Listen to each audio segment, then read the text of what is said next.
টানা ভারী বৃষ্টি ও পাহাড়ি ঢলে দেশের চট্টগ্রাম ও সিলেট বিভাগের ৭টি জেলায় ভয়াবহ বন্যা পরিস্থিতির সৃষ্টি হয়েছে।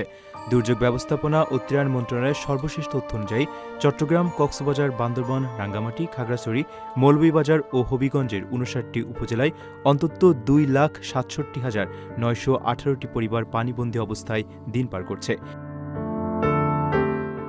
এই প্রলয়ঙ্করী বন্যায় এখন পর্যন্ত ৫১ জনের প্রাণহানি ঘটেছে, যার মধ্যে সর্বোচ্চ ২৮ জন মারা গেছেন কক্সবাজারে। সব মিলিয়ে ক্ষতিগ্রস্ত মানুষের সংখ্যা ১০ লাখ ছাড়িয়ে গেছে এবং আগামী কয়েকদিন আরও ভারী বৃষ্টির পূর্বাভাস দিয়েছে আবহাওয়া অধিদপ্তর। বন্যার কারণে সবচেয়ে বিপর্যস্ত অবস্থায় রয়েছে চট্টগ্রাম ও কক্সবাজার অঞ্চল। ৫ জুলাই থেকে শুরু হওয়া টানা বর্ষণে চট্টগ্রামের বাঁশখালী, সাতকানিয়া, লোহাগাড়া সহ বিস্তীর্ণ এলাকা পানিতে তলিয়ে গেছে। মাটির ঘরবাড়ি ধসে পড়া, ফসলের ক্ষেত নষ্ট হওয়া এবং বিশুদ্ধ খাবার পানির তীব্র সংকটে এই অঞ্চলের লাখো মানুষ অবর্ণনীয় দুর্দশায় পড়েছেন। রেললাইন ও সড়ক পানিতে তলিয়ে যাওয়ায় যোগাযোগ ব্যবস্থা বিচ্ছিন্ন হয়ে পড়েছে এবং অনেক মানুষ প্লাস্টিকের ঝুড়ি বা কাঠের তক্তা দিয়ে ঘরের ভেতর মাচা তৈরি করে কোনো মতে বেঁচে থাকার সংগ্রাম চালিয়ে যাচ্ছেন।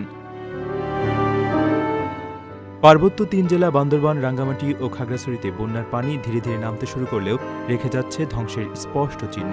এই ৩ জেলার মধ্যে সবচেয়ে নাজুক অবস্থায় রয়েছে বান্দরবান, যেখানে জেলা শহরের অধিকাংশ এলাকা এবং প্রধান সড়কগুলো এখনও পানির নিচে ডুবে আছে। পানি কমার সঙ্গে সঙ্গে গ্রামীণ সড়ক ভেঙে যাওয়া, সেতু ধসে পড়া এবং জুমক্ষেত ও বীজতলা নষ্ট হওয়ার প্রকৃত চিত্র ফুটে উঠেছে।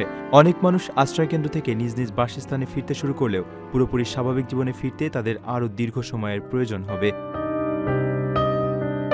আপনার স্বপ্নগুলো আকাশ ছুবে প্রবাসীর হেলিকপ্টারের মাধ্যমে। বিয়ে, জন্মদিন অথবা যে কোনো বিশেষ প্রয়োজনে হেলিকপ্টার ভাড়া করতে যোগাযোগ করুন স্ক্রিনে দেয়া নাম্বারে। প্রবাসীর হেলিকপ্টার, নিরাপদ ও সাশ্রয়ী বাহনের বিশ্বস্ত নাম।